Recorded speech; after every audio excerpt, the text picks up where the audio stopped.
Hey everyone, Cleveland Card Connection here with High Octane. Hey everyone. Uh, this is the Three Loose Lug Nuts Weekly Podcast, episode 13, um, minus a lug nut. So either a mechanic got better and we only have two loose lug nuts, or the mechanic got worse and forgot to put a lug nut on. So we'll figure it out, whichever one the imagination takes you. Um, Obviously, Danny's not here; he's on vacation with his family. So we are running the show. Trying to see here. We were having a debate on our picks. We couldn't remember uh, what was picked, who picked what. As far as we know, as far as we got, we figured out that hold on, we went with Xfinity. I'm gonna be first, Octane second, Danny last. Danny picked the winner. Last time they raced at Darlington. Um, Octane, you said that Allgaier won, right? Correct. That's who Danny picked. My guy finished dead last. And then you obviously finished somewhere in the middle. Yeah. Not So often we book into the field like that. So yeah, good job for me, I guess. Um, but trucks I can't remember who I picked. So if anybody remembers who I picked, I couldn't even tell you. I'm because I trying to. had I had Chandler Smith and I'm pretty sure Danny picked John Hunter again.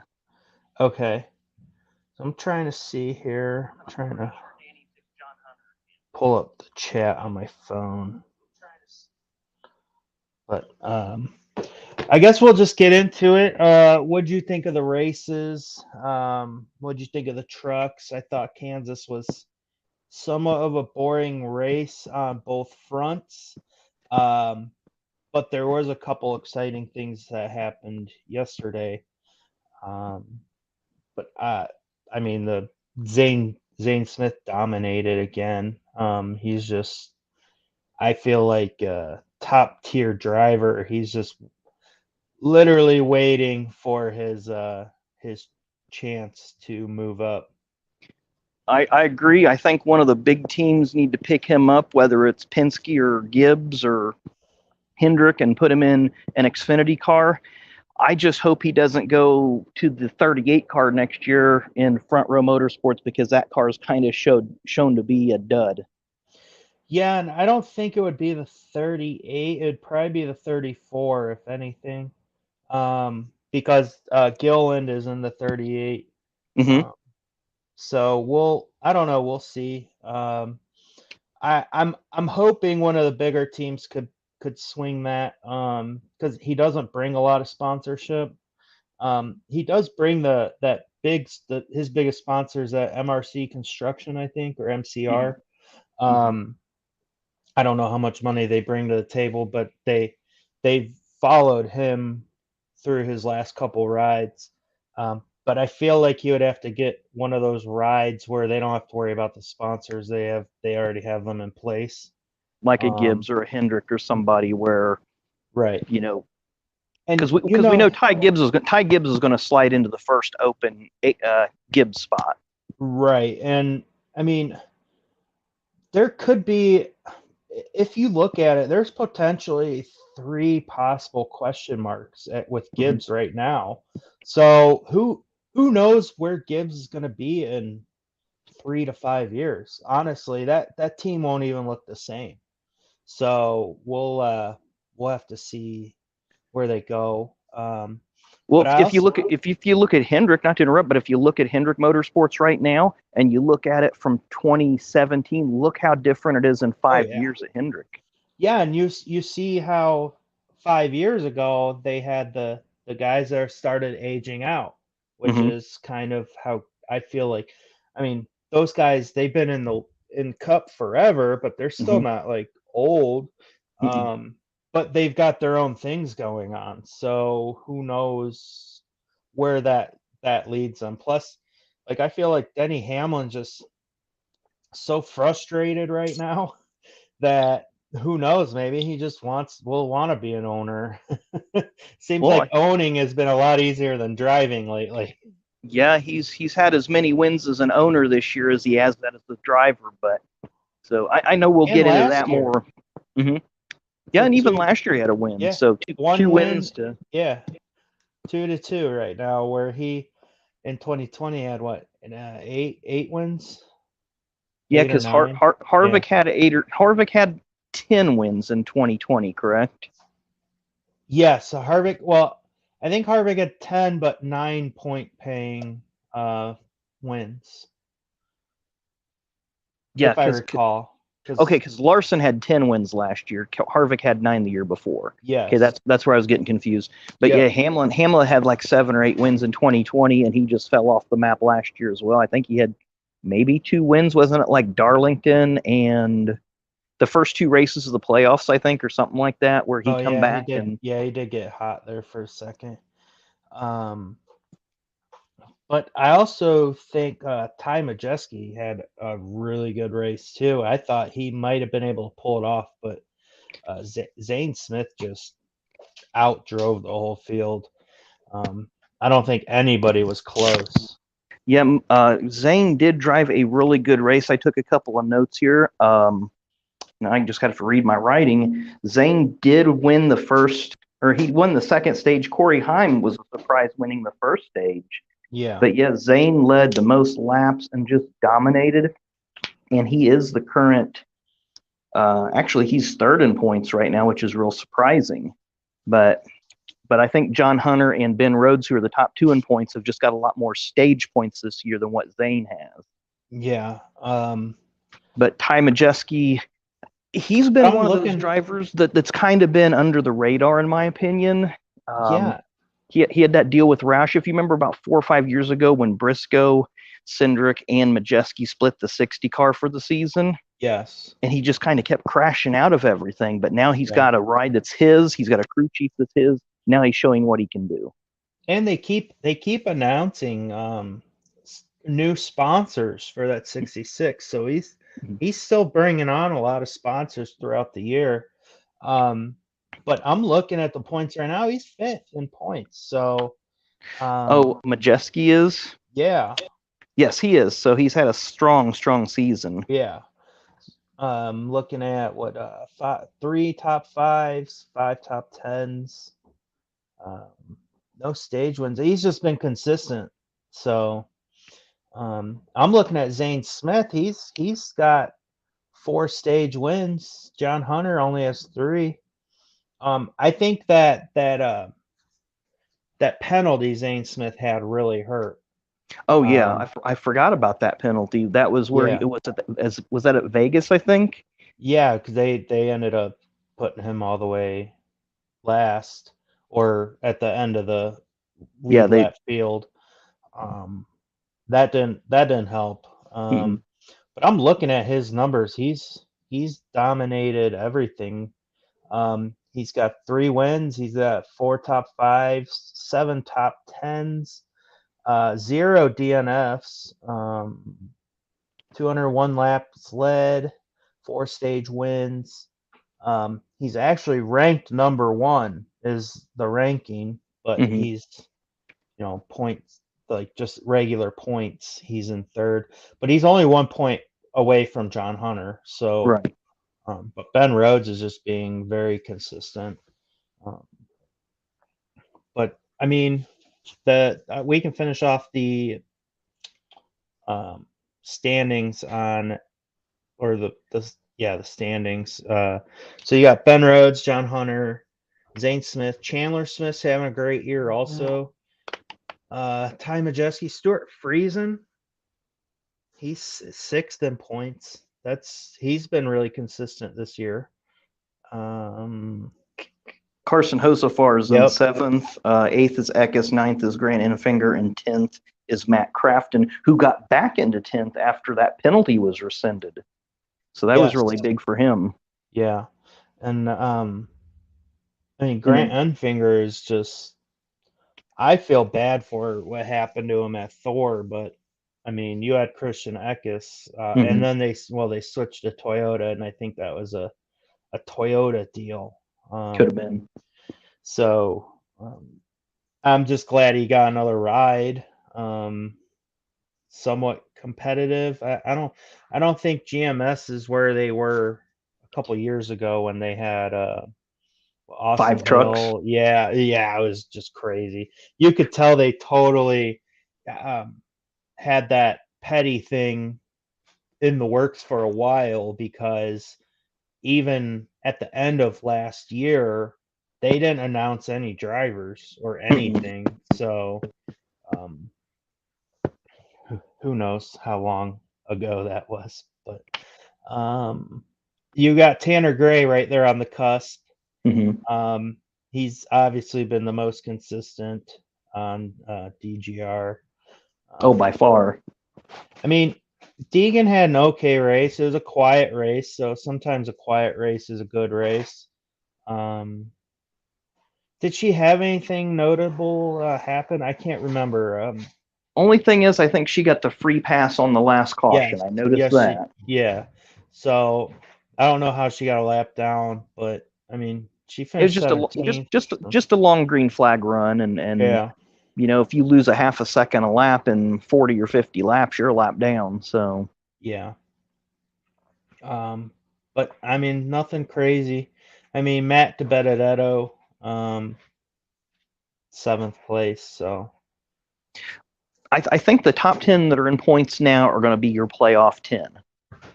I think unless Tanner Gray can come out and just have a string of really, really amazing runs, he's not going to overtake anybody in that top 10. And Matty D's just been wildly inconsistent this year. yeah, and I just feel like he's got some bad luck, real bad luck. Oh yeah, first lap in Atlanta, he crashed on the first lap, and then I think at Daytona he had a decent run going, and that's always just a crapshoot. So And the Bristol Derby had an okay run going, and he got stuck on another truck yeah, Austin Wayne Self. right in front of me while I was there. I'm like, it was like Dumb and Dumber watching those guys try disconnecting those trucks, the track workers. So it was hilarious. Um, They have that happen every once in a while at the speedrome with the figure eight cars or the mini figure eights, where those Nerf bars will get hooked in together, and then they have to, mm, it's like Keystone Cops out there trying to figure out how to get them apart. Kind of like taking off Eric Jones' tire yesterday, but we'll get into that. oh my God, I can't I can't even right now with the tires. But I guess we could segue over into Cup a little bit here. Really quick though, I don't know if anybody's seen the video. Tim Mosey won the raffle, which I thought was a really good raffle. So congrats to him. Um, but yeah, we can get into or actually anybody in the audience can remember our truck picks to see how we have to pick. So that's the only thing kind of up in the air at the moment. But let's go with the Cup series here. If you want to start that off, you can. Oh, about talking about the Cup race. Yeah. Let me read my notes here that I've got. As you know, Kurt Busch got the first win for 2311 this year. His first win with that team, of course, Bubba won at Talladega last year. First win completing a race. Yeah, first win a complete race. Yeah. Yeah. Kyle Busch won stage 1. Not really a surprise there. A couple spins in the first stage. Chase Briscoe spun real early, which kind of surprised me. Yeah, through the grass. And then BJ McLeod just spun at the end of the straightaway. They really didn't say what happened to him. They just they showed the car at the end of pit road, and then that was it. Yeah. And then Suarez had his crash. And have you noticed these cars are hitting the wall and there's just like no damage to them? Zero. They don't even look like they get scratched. But luckily he got pushed back to the pits and had a lot of I think he lost 7 laps, maybe 6 or 7 laps, but was After that, he just had to ride around, which I'm sure sucked for him. Then it was the first stage, into the first stage, which we said Kyle Busch won. Then Kevin Harvick spun coming out of the pits on green That flag was pit weird. stops. Yeah. Yeah, that was complete. And he was lucky he didn't get blasted when he slid back up the track, because Right. that would have been a bad impact. But then that kind of messed everything up on the pit stops and shuffled the field around and put Chase Elliott in the lead. Then Kurt Busch won stage 2, and I think he was aided a little bit by that the way that those pit stops came around from the green. Then you had that yellow flag, and you had the field split up, and some took the wave around. And then Chase had a spin when his left rear tire came off. The carcass came off, not the wheel, the carcass. Yeah, So I thought the wheel came off when I saw it live, but then they showed the replay, and I was like, oh man, they're getting suspended. But they kept having that left rear tire issue, and they never really did address it as to say, yeah, the teams are dropping the air pressures too low in the left rear. They never said what they were starting them at. They didn't even broadcasters didn't even say what was the like the recommended minimum pressure. Like they didn't say if it was 20 psi or 40 or whatever. So you were just kind of guessing that's what they're doing. I think that was a total guess by the broadcast. Mm-hmm. Has anybody even come out and confirmed anything like that? Has Goodyear come out, or I haven't read anything yet. But I haven't read anything yet. But I would say they probably nailed it, because it seemed to be. Well, they also did say during the race that if you have your tires or if you have your wheels cambered too much, that could cause problems too. So. Right. And it seemed to be a lot of Chevy teams, because Byron had a flat, and MTJ did have one as well at the end of the stage, and he limped around, but he did lose a lap. But then Kurt, we said, won the second stage, and then the last caution was fluid on the track, and I don't even remember them saying what car they thought that might have come from. No, because they wasn't there was a spin, and then the caution came out for fluid. Yeah. I can't remember who spun out, but yeah, I'm drawing a blank on the spin, but so I thought it was a pretty good race. There wasn't a crazy amount of passing. And anytime anybody tried doing a slide job, they either hit the wall or they took too much momentum, and then they just got crossed right back over. I think I saw maybe one or two work out, but a lot of that was because the guy who was getting passed let up, so they wouldn't nail him. But let's talk about that tank that Hendrick Motorsports built for Kyle Larson. Yeah, I have that as my notes. I said Larson loves the wall. Good thing for this new car. He hit the wall at least 6 times that they talked about. At least 6 times. At least, and there are probably many more we didn't even see. He's quite lucky.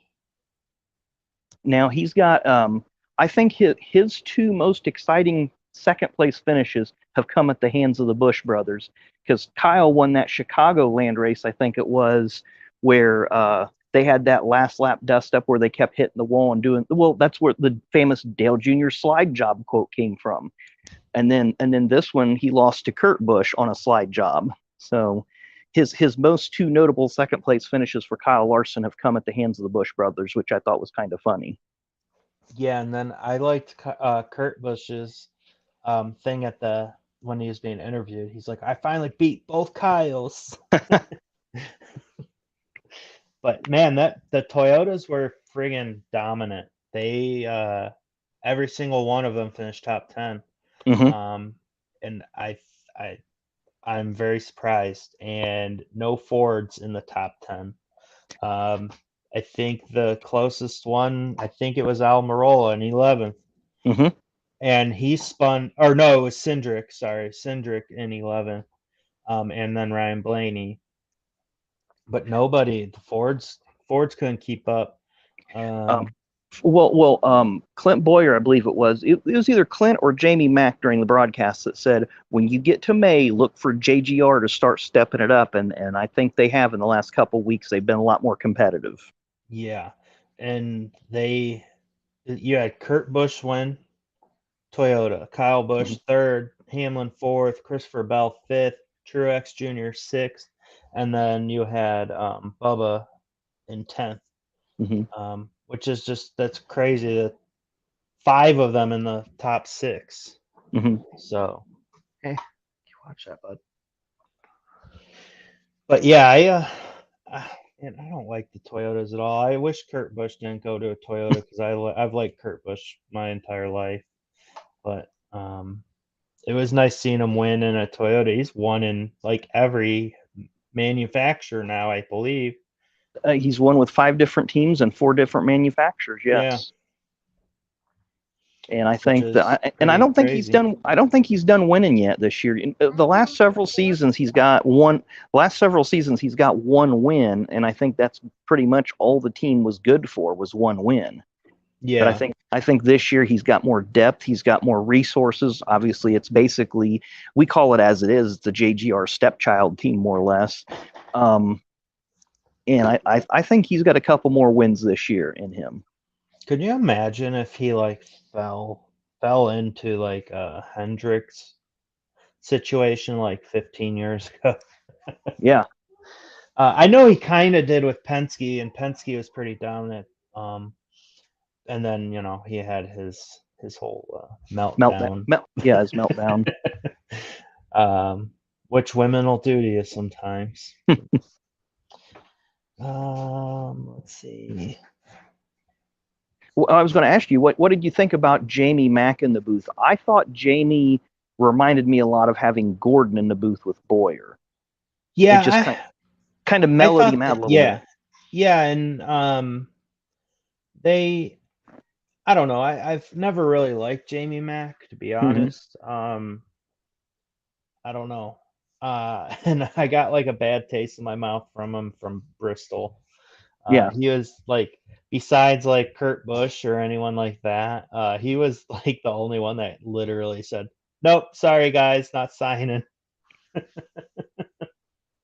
I was like, wow, okay.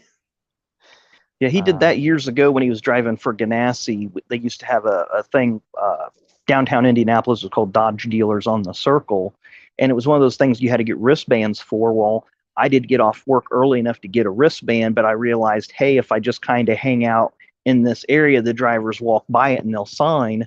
Well, every driver that came through, like Newman or Brendan Gaughan at the time and Steve Park, because he was driving for Brendan's truck team, and several other drivers were coming through and stopping and signing. Well, Jamie made a beeline to the autograph line. Now, on the way back, he did stop and sign a few things, but he was moving pretty quick. So yeah. I guess we could get into. I feel like this week will be a little quicker from a Danny show. So we don't have as much to report. So right, not at all. And Danny will go off the rails sometimes. But well, I can tell you, me and my wife, neither one of us raced this past weekend at the Speedrome, but we were there for 10 hours because we did get our pit passes because she wanted to take pictures and I always do videos. And so we were in there. They started the practice sessions and then the rains came and then they were delayed for about 4 hours. And then they got the racing going again. And I think we left the track at 11:30 that night. So. Oh, wow. Yeah, we were camping, which Cole had a crazy, he's crazy, but he loved it. He went fishing for the first time. I'd seen your pics, but I just seen him when I was scrolling through real quick. I haven't got a chance to really look at him real close yet. Yeah, check him out. A lot of them were like just minute-long videos, but he is, I don't know, probably beginner's luck baby, but his first ever 4 casts, he caught 4 fish. Very nice. Very nice. He caught 6 on the weekend and I caught 0. I would probably be in that. I would probably be in the 0 category as well. Yeah. So I don't know. He loved it. It was like the one thing that like he'll do stuff he likes, but after like 30 minutes he gets bored or his attention goes somewhere else. But with the fishing, he did not want to leave. it was crazy. We'll see if that's the case if he gets skunked one day Yeah, with 0. So um, might have been that success rate that kept him going back. right. It was crazy though. I was so surprised. Like the first time he was reeling in it and he hooked one and I was like, oh my, he got one already. Well, I can't see the chat. Have we had to say hi to Jamie yet? I don't think so. Cardinals said hi. Hi Cardinals. Danny said I picked Eckes. You he picked John Hunter and you picked Chandler Smith.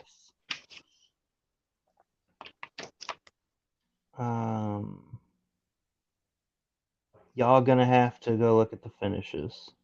Okay, well, I've got the finish. So who picked who? Okay, I picked Chandler, correct? Yes, Okay. And then who picked Eckes? I did. Okay, so Chandler finished 4th, Eckes finished 5th, and John Hunter finished 6th. Oh man, we did another 3 in a row. All right, so it'll be Danny, me, and then you.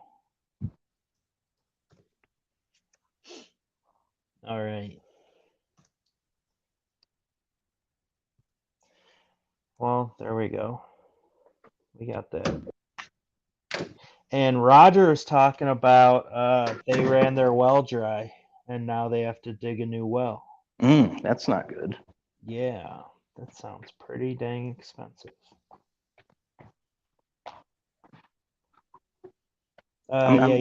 He's talking about 10 grand and up. I'm guessing Danny showed him that meme about the fans that Dale Jr. doesn't want to sign for. I would guess so. I mean, as long as Roger doesn't get his belly out and start asking him to sign that. I actually read that article. Did you see that article, the true article on that? Yeah, I read the article. It was kind of crazy. I mean, that would make me feel uncomfortable too. Somebody just takes their leg off and says, "Here you go." Right, and you know, the article was kind of clickbaity because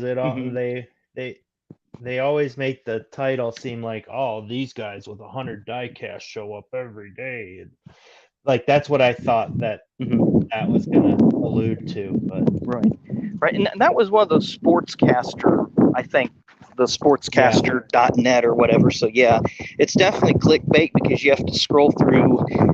You know, you read like 2 paragraphs, then you have to scroll through 6 or 7 ads, and then you get the other half of the article. Yeah, and I hate the ones where they like hide the X somewhere to exit out the thing. It's like, come on. Or they hide the arrow to go to the next page. Yeah. But the last couple things I have on my list are tires and Eric Jones bad luck. I tell you what, Eric Jones' luck this year he's either been on fire or he's been in the outhouse. Yeah. And I mean, he's definitely outdriven the equipment. Well, I'll give him that. But man, he's just not having the luck. Yeah, he's definitely had a bad. I'm outside right now, getting ready to get in the wind-free Jeep.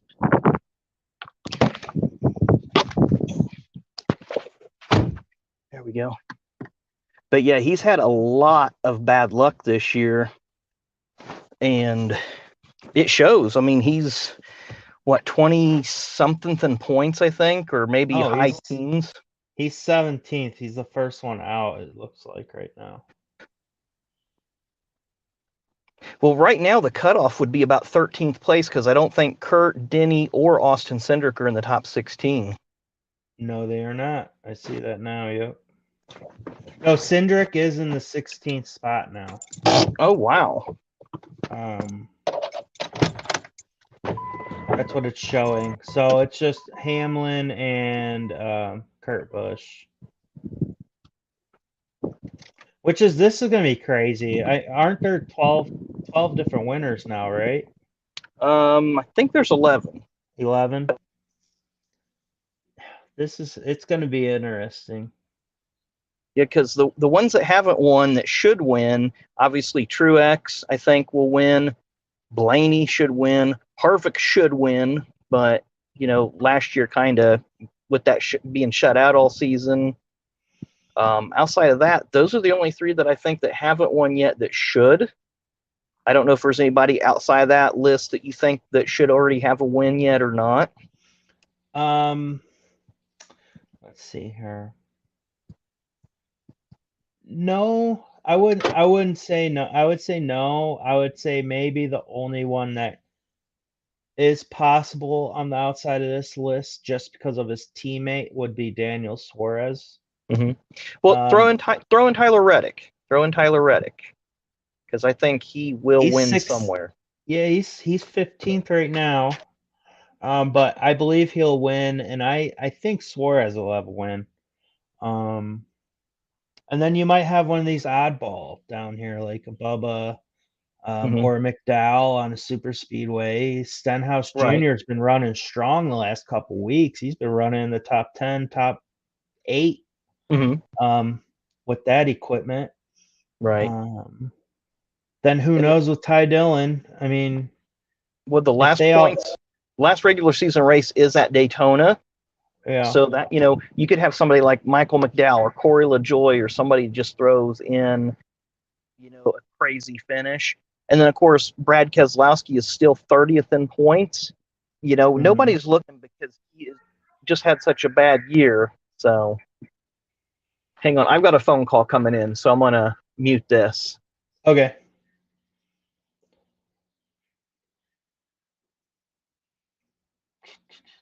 So, yeah, I mean, I think anybody can grab this. It's kind of crazy. So what everybody else think of the race? I mean, I think we're to the point though. I think we're to the point where people can sneak in. But what if there's more than? I mean, if there's 17 winners, right? Then the lowest one doesn't make it. Right. So even if one of those guys sneaks in, even if Brad K wins, and then there's 17 winners, he wouldn't. There's no way he would. Well, imagine if you're Ryan Blaney and you finish. Let's just say you finish 1 point behind Chase Elliott in the regular season, and you don't have a win, and there's 17 winners. Now you're go from second, 1 point out of the lead, down to 17th.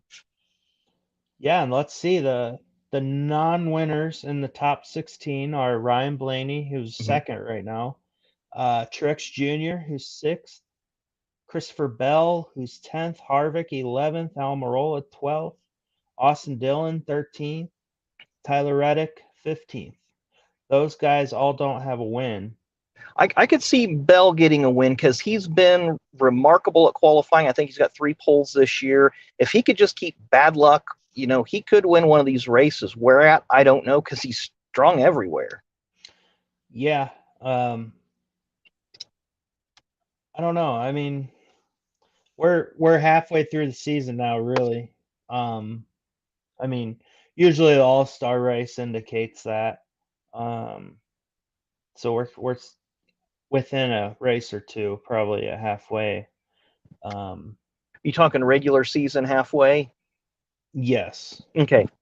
Yeah, because that'd be race 13, so that's going to be what, the 600 or the race after. Okay. Man, just imagine though if some of these 1, 2. I mean, realistically, Blaney can get a win, Truex can get a win, Bell, Hart. I mean, I would say Austin Dillon, Almirola, they're iffy. They're the more iffy ones out of the non-win drivers. I think Chris Buescher's a sleeper to get a win. Yeah, he is. But I don't know. I wouldn't hold my breath. I mean, no. he's 10 positions ahead of his owner. How many points ahead of him is he, though? 261. He has 261. Okay. Brad K has 176. So like 90. So it's like right at 90, a little bit more. So, and Brad K had a 100-point penalty. So yeah, they'd be about 10 points apart right now. if he had not had that penalty, he would be in 19th. Mm-hmm. But it's just, man, yeah, that penalty killed him. But like, he's 31st in points, and there's only 33 positions for points. The drivers that have ran all the races. Yeah. Because he's head of what? Not Josh Bilicki, but Cody Ware and BJ McLeod. Okay. That's it. So yeah. Because I figured he would have passed Corey LaJoie and maybe Stenhouse by now, but Stenhouse has turned it up too. Mm-hmm. He's 3 points away from LaJoie, 9 points from Gilliland. Mm-hmm. I'm honestly the one person I'm pretty surprised about underperformance wise would be Harrison Burton. I'm not really surprised, because if you look at his first Xfinity year in 2020 when he had 4 wins, and his season last year, I don't even think he won last year. He had a horrible drop off last year. Yeah, I don't know. I always kind of compare the 21 when Blaney was a rookie in the 21. I don't know. It's just hard to it's a tough one to compare to, but that's kind of the only comparison you have right now. As far as a driver jumping in as a rookie? Yeah. Well, you can look back at Trevor Bayne also. I don't know. I'm more recent on the Blaney. Plus Blaney had a win with them, right? In, I think, 2014. Yeah. I don't know. Man, it's been that long. Yeah. Wow. May have been 2015. I don't know the exact year. I've got a shirt that has the first win on it, but oh, really? Because they made a commemorative shirt like the year following with Blaney in the first career win, which I thought was pretty cool, so I picked it up. So, do you think maybe we are we concerned about Kyle Larson, or you think he's just having a little bit of bad luck? I think he's just having bad luck, and the fact that the new car put everybody on the same level.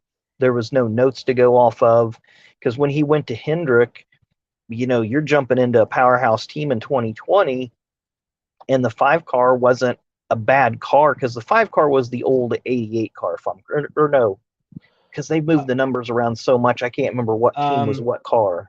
The 48 was the 88, and but the team is now the 48.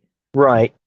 So, okay, because they got all that jumbled. Kyle inherited Johnson's old team, but a different number, if I'm correct. Okay, so I mean the team was strong. I think Bowman inherited juniors, and then they all moved over to the 48 with him. They just switched numbers on the teams. That's all they did. But I think this year Larson's got 1 win. He's been very competitive. I mean, you can't doubt that at all. Right. I just think that this new car has created so many different you have the independent suspension, you have that diffuser on the back, you have the size of the wheels changing and the contact patch changing. And they're saying when you get these cars so far sideways that they're gone, well, how many times did Larson have it sideways this weekend and brought it back? So how many of these guys, that tons of them, were wrecking sideways and saved it, or just luckily tapped the wall? It was something else. I can't remember who it was at the end of the race yesterday that Boyer about come out of his seat there on the front stretch that they got loose, and they did the replay of it, but I'm drawing a blank on who that was near the end. Well, we had the Larson one, and I think it was someone up. It was someone running up in like second or third, I think.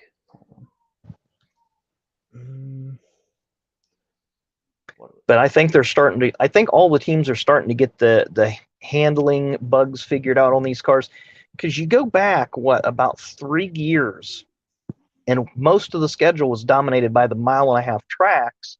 Well, now they have a car. I think they designed this car for the 1.5 mile tracks, and then they took them all off the schedule. Yeah, because they've been designing the car for a few years. Yes, because they were supposed to start rolling it out late in 2020, but then COVID came in, and then they said no, we got to push it back. Yep. So the development of this car probably started in 2017, 2018, and you know, look at that, and you had Charlotte, you had Texas, you had Atlanta, Kansas, Kentucky, Chicago, and Las Vegas. So you had all these 1.5 mile tracks. Chicago's gone, Kentucky's gone, Texas is down to one race, I think, and then Charlotte runs a run race on the Roval. So you eliminated a lot of these races that this car was designed for. Yeah, and that's why I think they probably scrambled to start labeling it more as a I can't think of the word. Multi-purpose or multi-purpose, yeah. Multi-use. Well, Chastain proved that winning COTA and then coming back and winning Talladega in the same car. Yeah, and that's, I mean, 2 years ago you had never heard of that. So because the COT was supposed to do that, but then the teams figured a way around it. And they'll do the same thing. They'll do the same thing with this car. It'll just take them a couple of years. It'll take them a couple of years to get there. And NASCAR doesn't want to repeat history with the COT, so they've really cracked down on that stuff. I would say this year at least, but who knows? They're getting everybody's attention. Yeah, they're getting everybody's attention. Let's see. Danny Larson is the man. Outlaw, is Blaney a bust yet? I don't think so. I mean, he's second in points. Yeah, he doesn't have a win, but man, he is up there every week. He's the best Penske car right now. I mean, yeah, Logano has a win, but Blaney's outperforming everybody on the, I would say, just four in general. The last 2 years, Logano, I think, has really underperformed. 2020, he only won Bristol Dirt, and this year, just at Darlington, there's something going on there that just doesn't. Remember a couple of years ago when Penske made the crew chief changes, he switched all three crew chiefs. After that, Logano has struggled. Yeah, and I mean, sometimes they need to shuffle things around like that, but I don't know. I don't think it's fair either. So I guess we could get. I'll update us on the points. Danny sent that to me at least.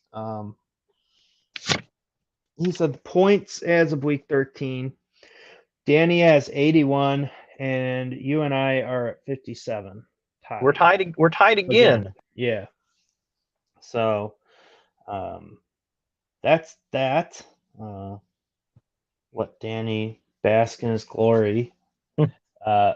So I guess this week we're not going to pick the All-Star race. I mean, I could kind of see where we're coming from on that because not everybody gets in there. Maybe we could we could text each other a pick, and we won't make it an official pick, but we could probably text amongst ourselves. Just have a fun pick. Yeah, just a for fun thing. Because those are very interesting races because it's just money on the line. So, and it's the only race that NASCAR announces how much the winner gets. Yeah. So we will, we'll probably do that, but we'll pick the Xfinity and trucks for this week because they are points paying races. It'd be kind of cool if they did an all-star thing for them too. Because I mean, in baseball, they have all-star games and home run derbies for all the leagues, triple, double, single, major league.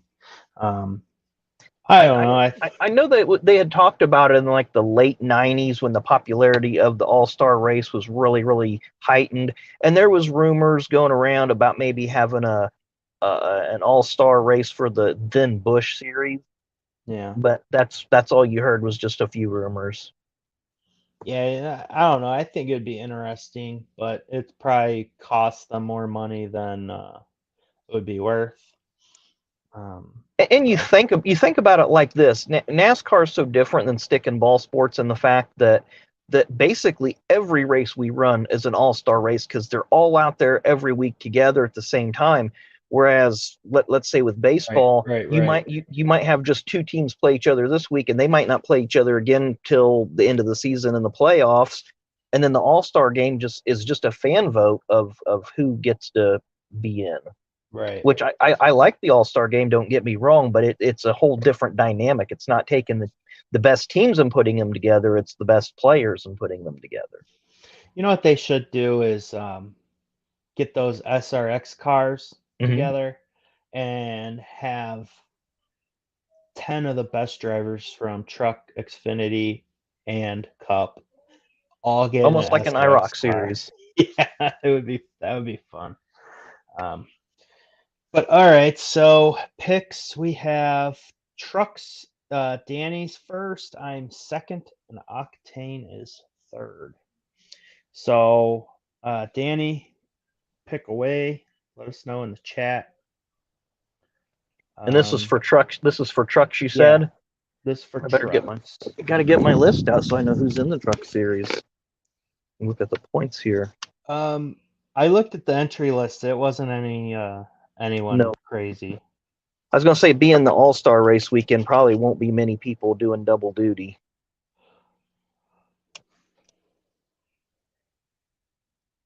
So yeah, we'll just wait for the leg to catch up a little bit and Danny get his pick in.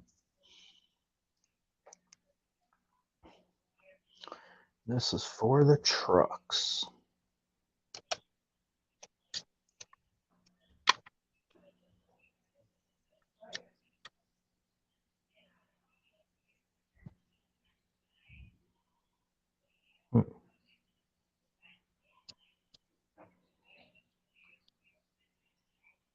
All right, Daniel, you're up, man.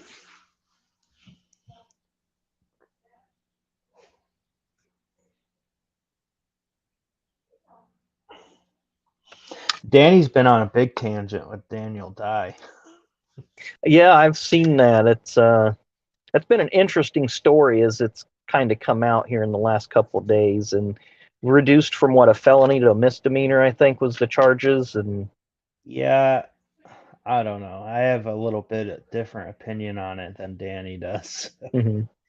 I just think it was a stupid high school fight, and he got arrested because of his name and notoriety. Could have been because he was saying it was a game that they were playing that they. Okay,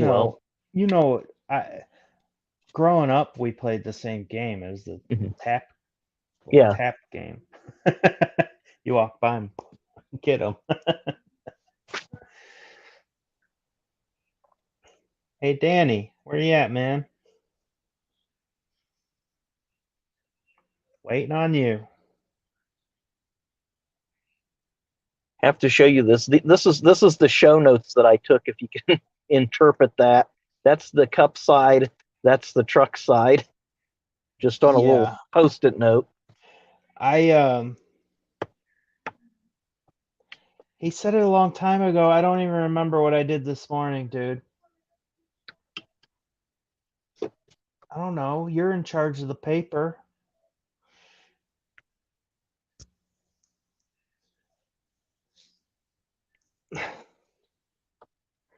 What, you say it in the chat or what?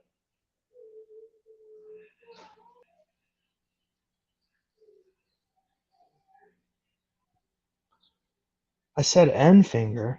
Yeah, I just got the text too. When the heck did he say that? I have no idea when he said that. Well, that's who he's going with. All right, I'm going with. I'm next, right? Yes. Yep. I'm going with John Hunter. I'm going to take Ty Majeski. I think he's due for a win.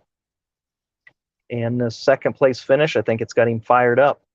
Do you have a pencil on you or a pen or something? Can you jot Uh, these down? I don't have If not, anything. I'll just type it in.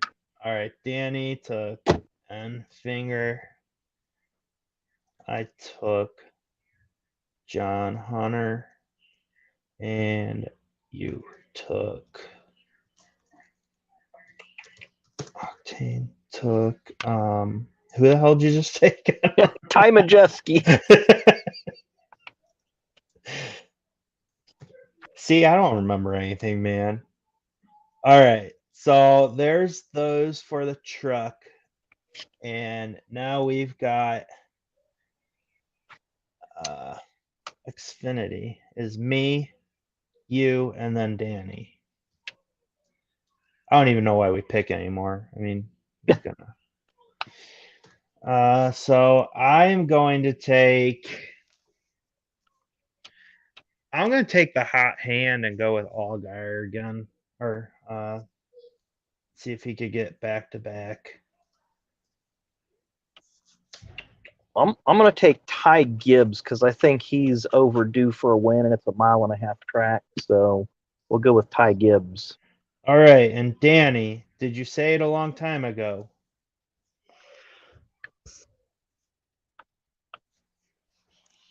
Oh, and Roger took, I think John Hunter. Let's see. Yeah, he took John Hunter and Josh Berry.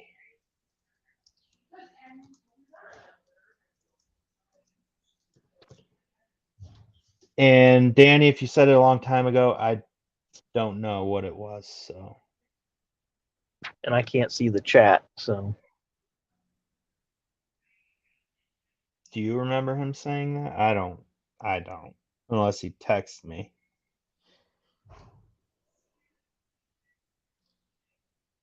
Dude, I don't know. It's not in here.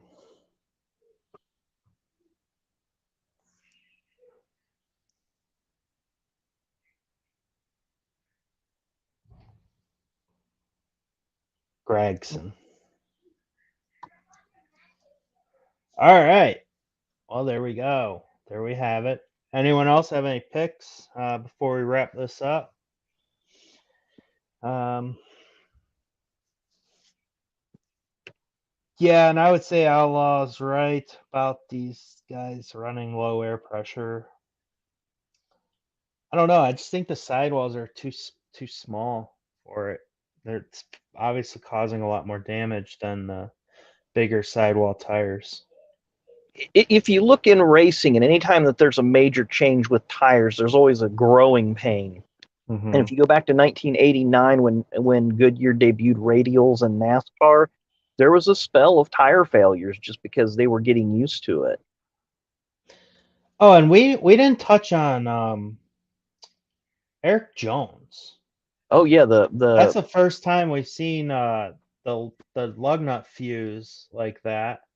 Any idea what might have caused that, or I'm in the dark on that. I know that they talk about how it cross thread.